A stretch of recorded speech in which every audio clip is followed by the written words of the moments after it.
Olá, turma do quinto ano, como estão vocês? Estão se cuidando? Tá tudo certinho? E aí, estão prontos para mais uma aula? Vamos lá, vamos começar?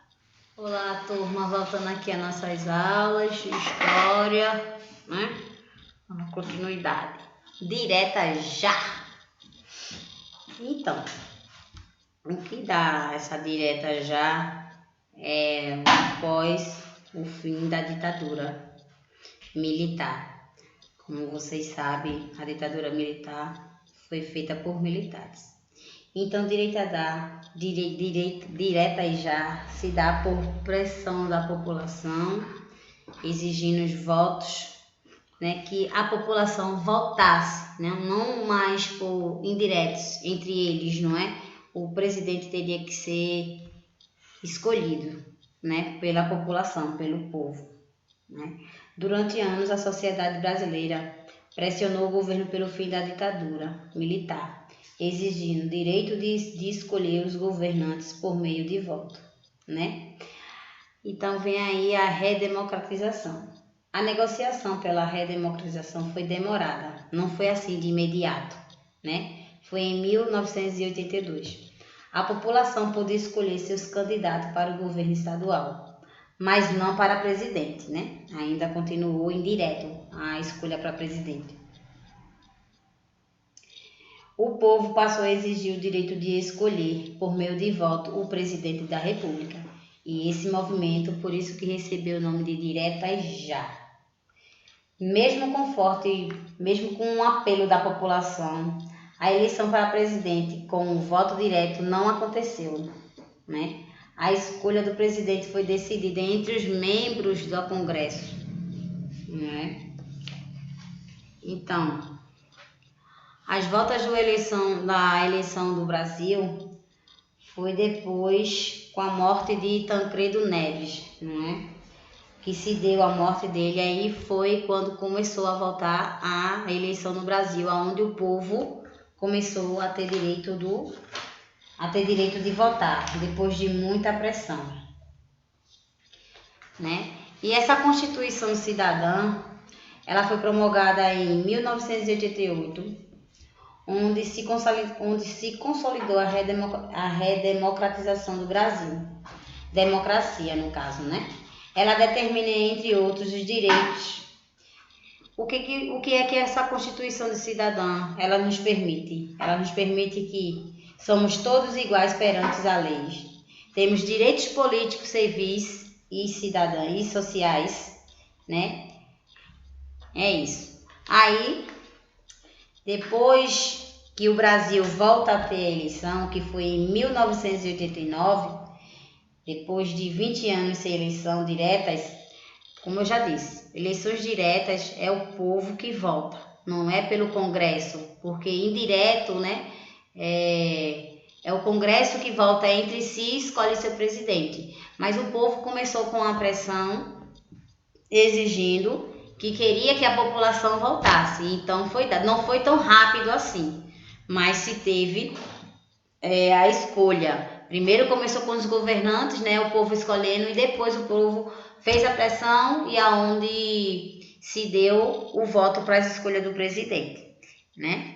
Aí veio a Constituição com os direitos e leis que todos os cidadãos têm, e depois de 29 anos sem eleição direta, a população foi às urnas eleger o presidente do país. Então, depois da ditadura, depois de muita pressão, a escolha para o povo ter direito a votar, a população volta às urnas e escolhe como presidente o governador, o presidente, né, Collor.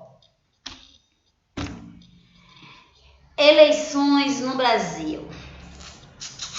29 anos sem eleição. O presidente escolhido foi do Brasil, Fernando Collor, aonde ele congelou os preços e o salário da população, bloqueou contas, privatizou empresa, mudou moeda nacional para cruzeiro. A moeda era nacional e passou a ser cruzeiro. Fernando Collor renuncia. Porque Fernando Collor ele sofre o impeachment, né? Collor não conseguiu combater a corrupção e nem a inflação. Além disso, passou a ser um dos principais suspeitos de corrupção. Por isso que ele sofreu o impeachment. E depois de ele sofrer o impeachment, ele renuncia e quem assume é o seu vice-presidente Itamar Franco, que também muda a moeda para o plano real. Depois, desse governo de Collor que sofreu o impeachment, Brasil no século XXI. Depois do governo de Itamar Franco, aí é onde ele muda a moeda para o real, quem assume agora é o governo de Fernando Henrique Cardoso. Fernando Henrique Cardoso foi eleito por votação do povo, tá, gente? Aí já se tem votos diretas já. Então, vamos ver como é que foi o governo de Fernando Henrique. Fernando Henrique procurou manter estabilidade econômica e política. Incentivou o investimento estrangeiro, que também privatizou a maioria das empresas,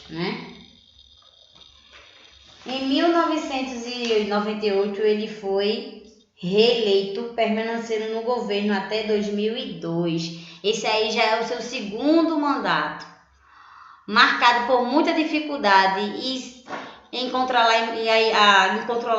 a inflação. O segundo mandato, que ele foi reeleito, passou 4 anos e depois mais 4 anos, que foi até 2002, foi marcado por muita inflação,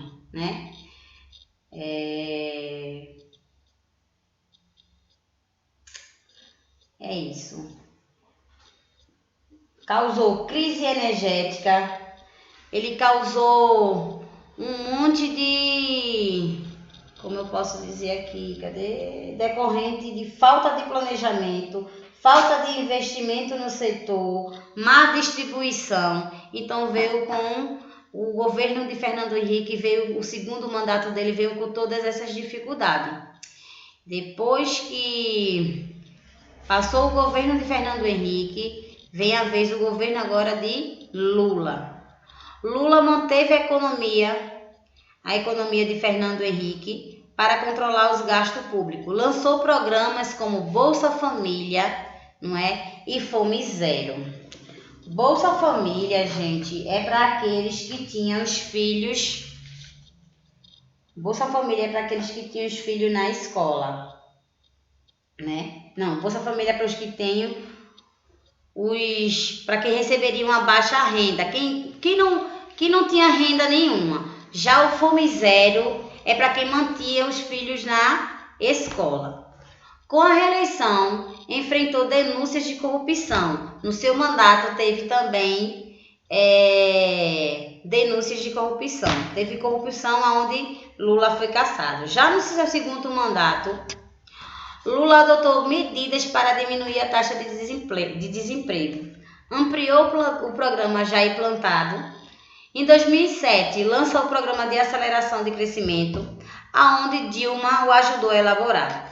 E com essa participação de Dilma no programa, fez com que ela fosse eleita à presidência em 2010. Aí está aí o governo de Dilma Rousseff. Em 2011, Dilma foi eleita presidente do Brasil. Seu governo procurou dar continuidade aos projetos que já eram desenvolvidos no governo Lula. E o que foi que aconteceu? Passou a sofrer críticas, Já no seu segundo mandato, ela perde o apoio dos políticos, que eram seus aliados, e Dilma sofre o impeachment, aonde ela sai da presidência. Quem assume é o seu vice-presidente seu vice-presidente Michel Temer. Então a gente agora vai ver o governo de Michel Temer, como foi comandado por ele. Michel Temer assume a presidência após o impeachment de Dilma Rousseff. O governo de Michel Temer foi sem apoio popular. Sofreu bastante escândalo de corrupção. Ele visava congelar os gastos públicos por 20 anos. Não conseguiu aprovar nem outras medidas da reforma do Estado. Seu final de mandato foi em 2018. Eleição de Jair Bolsonaro. Como vocês estão vendo aí, nossa atual situação, nosso presidente Jair Bolsonaro, né? Em 2002, Jair Bolsonaro foi eleito presidente da República. Não teve um partido grande devido aos outros que já se candidataram à presidência. Seu partido era pequeno. Pouco tempo de propagação política. Ele não teve como expandir a sua política, né? O que é que ele ia fazer? Então, o que é que ele usou? Ele usou internet para atrair o povo. Atraiu admiradores por defender medidas de anticorrupção. Sua candidatura foi marcada por tentativa de assassinato. Ele sofreu uma tentativa de assassinato, como todo mundo viu aí nas redes. Seu discurso de posse valorizava a família, reforma econômica, a importância da inclusão das pessoas com deficiência, né? Que a sua esposa, no dia de posse, deu direito às pessoas com deficiências. E hoje você já pode ver que sempre que tem um presidente ou um governador que vai falar, tem uma pessoa que fala através de Libras. Então se deu direito à deficiência. Ok? Então segue as páginas de atividade, leiam com atenção, tá? Pesquisem pela internet, quem tiver em casa, e respondam com cuidado, tá bom? Qualquer dúvida, manda aí uma via WhatsApp pra gente.